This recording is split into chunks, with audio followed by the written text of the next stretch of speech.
দুনিয়াতে বাবা মা টাকা পয়সা দিয়ে সন্তান বড়লোক হয়ে সুখী হয়ে গেছে, এর দৃষ্টান্ত খুব বেশি নাই।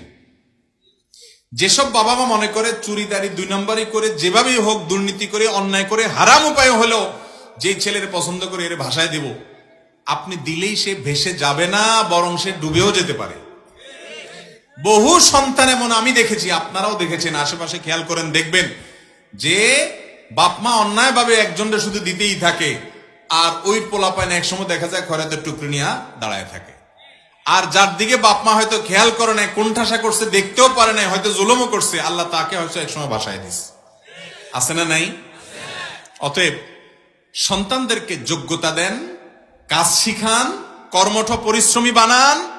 এই যে যেখানে সেখানে ভালোবাসার অপব্যবহার না করে যেন জায়গা তো ব্যবহার করে সেটা শিখান, মানুষ বানান, এবং সেই সাথে আল্লাহর সাথে পরিচিত করান।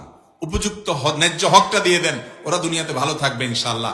টাকা পয়সা দিয়ে সন্তানরে কখনো বড়লোক বানা দিয়ে দিতে পারবেন না।